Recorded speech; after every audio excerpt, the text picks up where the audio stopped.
जय छठी मैया। जैसा कि आपको पता है कि कार्तिक मास 8 अक्टूबर से प्रारंभ हो चुका है। कार्तिक मास हिंदू कैलेंडर में अपने आप में बहुत बड़ा महत्व है। कार्तिक मास में ही भगवान सूर्य की कठिन उपासना की जाती है।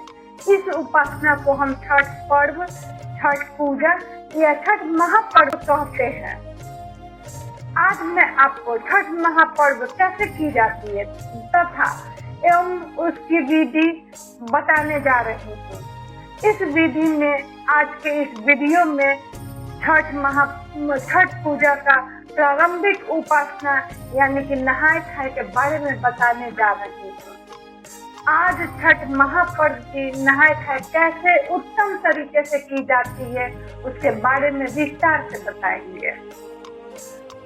विस्तार से बताने के पूर्व में आज सभी को यह बताना चाहती हूँ कि छठ पूजा प्रारंभ होने में अब समय ज्यादा से नहीं बचा है। अतः मैं आप सभी से अनुरोध करती हूँ कि आप अभी से थोड़ा थोड़ा महत्वपूर्ण सामान यानी सामग्री का क्रय यानी खरीदारी अभी से शुरू कर दें। महत्वपूर्ण सामान में जैसे कि साड़ी, श्रृंगार का सामान धीरे धीरे अभी से खरीदना शुरू कर दें ताकि छठ महापर्व सुगमता से पूरी की जा सके। साड़ी की खरीदारी में अवश्य ध्यान रखें कि साड़ी लाल या पीले रंग का हो। भगवान सूर्य का रंग भी लाल ही है, अतः लाल साड़ी और पीली साड़ी का बहुत महत्व है। आइए मैं आपको बताती हूँ कि नहाए खाए कैसे करते हैं। नहाए खाए के दिन आप निम्न सामग्री खरीद ले।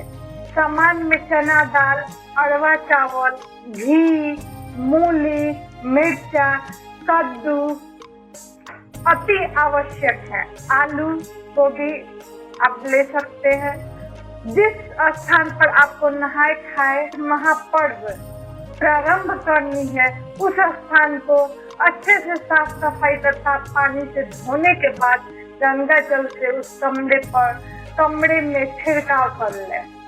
अब स्नान आदि करने के उपरांत उस कमरे में चूल्हा, पवित्र चूल्हा होनी चाहिए, प्रज्वलित करें।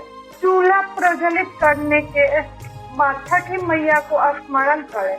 उसके बाद अपना नहाए खाए की विधि शुरू करें। इस विधि में घी में यानी शुद्ध घी, कद्दू का भुजिया, आलू गोभी का भुजिया, चना दाल तथा चावल बनाना शुरू कर दे।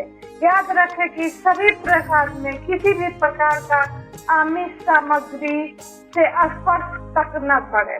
आमिष सामग्री यानी कि लहसुन प्याज बिल्कुल वर्जित है। सभी प्रसाद सिर्फ सेंधा नमक, हल्दी, सब्जी मसाला में बनाना है।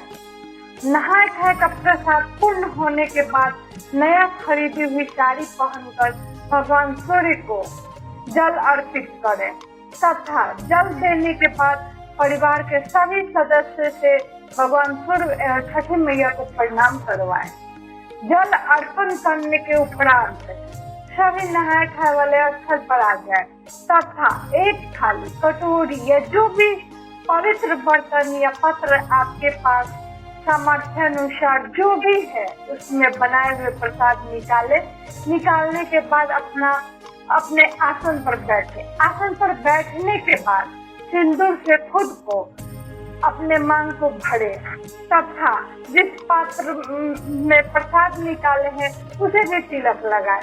उसके बाद अपने आसन के सबसे आगे एक पात्र में सभी प्रसाद में से निकाल कर रख दे, जिसे अग्र आसन बोला जाता है। सभी प्रसाद लोटा में जल से 3 बार जय छठी मैया बोलकर अर्पण कर जल को अर्पित कर दे। उसके बाद अपने वाले पात्र में प्रसाद ग्रहण करना शुरू करें। याद रखें, अग्र आसन वाले पात्र से आपको प्रसाद नहीं ग्रहण करना है। आपके प्रसाद ग्रहण करने के बाद अग्र आसन का प्रसाद परिवार के सभी सदस्यों में वितरण कर दें। इस प्रकार आपका छठ पर्व प्रारंभ हो जाती है। अगले वीडियो में मैं आपको खरना की विधि के बारे में बताऊंगी। जय छठी मैया, जय छठी मैया।